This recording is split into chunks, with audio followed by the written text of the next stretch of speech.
Welcome back to yet another episode of Outside the Locker Room. I'm Shamaria Massenberg, and this episode is so special. I'm here with two former KU volleyball players who are legends in their own right. To my right, I have Ainise Havili, and to my left, I have Kelsie Payne. You two are both only 26 years old. You have your own mural outside of this arena, and your jerseys are being retired tomorrow. Thinking back to your freshman selves, do either of you think you could have foreseen this happening this early? No, absolutely not. No, what? The thing is, when I was a senior in high school coming into college, what I was worried about was how am I gonna make friends and how am I gonna survive on campus? I was in no way thinking, how am I gonna get to a Final Four and how am I gonna get my jersey retired? Yeah, no. I didn't even know that volleyball players could have their. I didn't even know this thing that it was possible to have your jersey retired. I thought it was like an NBA, NFL thing. So yeah, literally just going to class, making friends, waking up every day, getting a degree, actually doing what I came here to do. Right, that's all I cared doing about. the work. That's all I cared about. Yeah. So this is, I don't even know how to describe this. Yeah. And I talk about, being freshmen, and Kelsie, even starting all the way back to 2015, you have more awards and accolades than I can count, but to name a few, you hold KU's record for career hitting percentage and single season kills. Take us back to that time. What did your training look like? How early did you have to get up?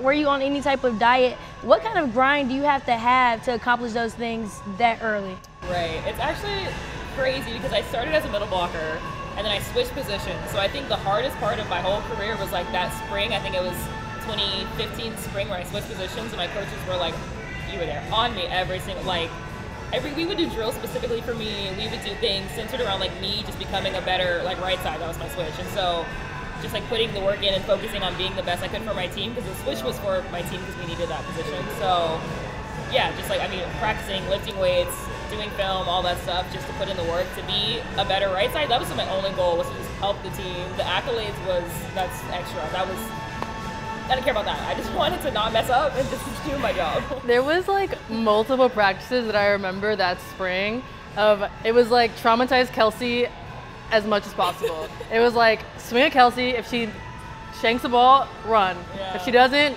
run. Yeah. And it was over and over and over, and we're all just sitting there dang, but I have that to sucks. be grateful because I'm still playing. I'm still a right side. I have all these things. So I'm not mad about it. But at the time, I was I called my mom all the time. Mom, this is hard. But it's fine. It all works out. Right, definitely. And Ainise, you also have a whole bunch of accolades. But to name a few, two-time Big 12 Setter of the Year and nominee for Big 12 Female Athlete of the Year. Talk about your senior year and the bittersweet moments leading up to all of those achievements. I think senior year was just kind of a whirlwind. It was crazy because we had done all these things leading up to it, and it was supposed to be this huge accomplishment year that we were supposed to have, and obviously it didn't happen that way.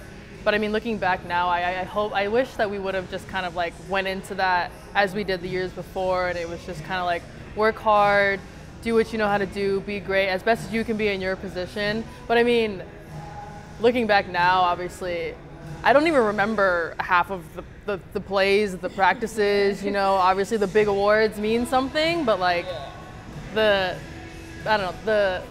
grind and the struggle towards it means the most. And I don't know, just being with my best friends every day and the jokes, even if it was a horrible practice, a good practice, everything just makes better memories for all of us. And the fact that we're still so close now, I think back in the day, Coach B used to always say, we grow through shared adversity. We had so much shared adversity. We were so adverse. Oh my God, I have never struggled so hard with the same group of people for so long. No wonder why we're still best friends, because the trauma, in a good way, in a good way. Trauma in a good way, that is amazing. Yeah. I'm so glad you touched on the closeness that you guys shared, and as a team, because it's no secret that you two are best friends. And I think anyone who went to KU at the time that you guys were here could see the chemistry you had on and off the court. What was the switch for you? This isn't just my teammate, this is my friend, and kind of building that bond together.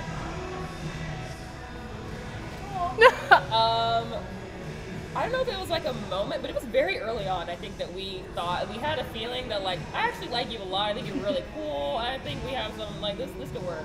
I can't think of like a specific moment, but I remember very similar personalities. Yeah, it was literally our not summer, but like the August into freshman year. I already know what you're saying. Yeah. Like nobody else is on campus. It's really just the volleyball team and the football team. We're taking our pictures. That's like going to be our marketing, whatever. Yeah. And we're up on the football stadium, and it's August in Kansas. It is hot, and me and Kelsie are like the only ones that are sitting there looking at each other like, this is the worst idea ever. I'm actually not happy here. And we were just cracking jokes and like realizing we have the same sense of humor and the same kind of personality. Yeah. And then just like moving through 2-a-days, we were in the same dorm, and we just ended up, Kelsie just ended up in my room like almost every night. Every day. Just what are you doing? I'm coming over. like, can we just talk about what just happened today? Because I don't like that. Right.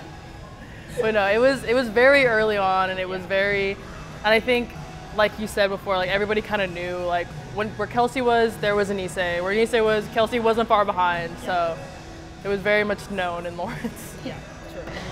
And Ainise, you went on to play beach volleyball while obtaining your master's. And Kelsie, you went on to play professional volleyball overseas. And you can correct me if I'm wrong, but I think every year since then, you guys have managed to take like one trip together a year. Why is it so important for you two to kind of nurture this friendship and make that time for each other, even though you're in two completely different worlds now? I think it just like, well, for us, it was never so much like, obviously here when we lived together, we had practice every day, spending so much time together. You know, it was great. We had all these like little moments together, but whenever we had went our separate ways and we were still, even if we didn't see each other for months, we still talked a lot. We still sent each other TikToks and Instagram stories and all this different stuff. So I think being able to actually like see each other in person and like grow more, and like as we grow up into adults, just like actually being together was kind of the most important thing. Like, and it's funny because when we hang out now, we still tell the same stories that have happened like since we were freshmen. Like, yeah, it's, I mean, again, it's like natural. Like, I don't feel like I'm like, oh, I have to call Ainise today, or like, oh, I haven't seen Ainise in 6 months. Like, it just happens, you know what I mean? Like, we're both back in America. We're both from Texas. That helps a lot too. Like, she's from Dallas, I'm from Austin. So like, it's a quick road trip. Like, I love her family. She loves my family. Like, it's become like a really like a family thing. And so we do these trips, but it's, what else would I be doing? You know what I mean? Like, I'm not hanging out with Ainise. What else am I going to be? Like, where am I going to be? What else am I doing? Yeah, for what? Exactly. What am I here for? We're not with Ainise. Right. Ainise, you're now an assistant coach at Purdue University, which should not be taken lightly. However, it's still kind of fresh. Can you kind of talk about what that transition has been like? Because you're going from player to now coach, and I know that has its own difficulties. Yeah, it was tough. I mean, I went and played overseas. My first year was 2020, and so that was Kelsie's second year. So, and we were actually pretty close in like proximity. So I was literally calling her all the time, like, dude, I'm so unhappy, like, I really hate it. And she was just like, she was literally like my punching bag, and she was just like, it's okay, just like stick it out, I promise you it gets better. Like, sometimes it can be fun. But I think timing wise for me, like playing in Europe and being away from my family during 2020, 2021 was just like, it didn't work out, you know? So mentally I just wasn't really in it anymore. So whenever I switched over to coaching, like you said, it's tough, like finding your identity outside of playing the sport, and feeling like having that imposter syndrome of like, yeah, I can do it, but like, can I teach it? And like, can I show somebody else how to do this, especially at this level? But Purdue has been such a great experience. I mean, the coaches there are they're like teachers as well as coaches. You think coaching, they do their one thing, but no, those guys over there, they're so understanding. They work with me so well. So I'm really grateful to have found a place. If I wasn't going to be here, I'm really happy that I could have found that you ended up there. I think it's great that you're in that place. And then just that you touched on 2020, I mean, that was a rough year for everyone. So to be overseas and coping through, I'm glad you still had Kelsie to lean on in some capacity. Like, oh, I'll be all right. Figure it out. I know. I was like, no, it's fine. Like, I'm struggling too. Yeah. I know you're going to like it. You're like, I don't like it. I'm like, I don't know. She's like, I'm trying. Right. And Kelsie, you're still playing overseas, and obviously Ainise touched on some of the difficulties that come with that, but I want to focus on the pros, the positives. What keeps bringing you back? Obviously the love of the sport, but like, what is driving you to like, I'm going to keep signing that contract, I'm going to play in this next place, wherever that is? money. No. Oh my God. It's a job. It's a job. It is. Like, I've put so much time. Like I've been playing since I was like 11, and I've been working on it, switching positions. Went to this club and this high school and this college, and I just feel like I put so much like work into my foundation. I have to like reap the benefits, and I feel like there's still more for me to like get. You know what I mean? Like I haven't reached my like ceiling or whatever. So I don't know how long I'm gonna play. I don't know when the end is coming, but until now, I'm just gonna keep going until I can. And you don't have to know. I think there's beauty in that too. Just loving the sport, being in the moment. Because like I said, you guys are in your 20s. Yeah. Still young. Getting up there. Getting up there. Higher 20s now. 27's like, hey, bestie. That sounds fun, right? Okay, all right, whatever. And like I said before, tomorrow will be a huge night for you both, an honor, and something you're going to remember for the rest of your lives. But I got to take you back down memory lane and bring up some fun memories. Ainise, you were such a dedicated player. You went so hard during games that you broke a couple laptops. Oh my God. Like on multiple occasions. Listen. Can you come to talk about that? Really, I don't think any of it's my fault. I mean, events really, like, come on. Why are we putting, you know, valuable equipment that close to a volleyball court? Obviously, things can happen. But no, I think my depth perception is just very off when it comes to running around and looking up. Like, I think things are close farther than they are, and then next thing I know... You're just looking at the ball. You're following the ball, and then... Yeah. I apologized both times. I said I was sorry. Right. I don't know why you had a laptop that close to the court, especially at this court. $1,000 laptops, just... Yeah, like, come on.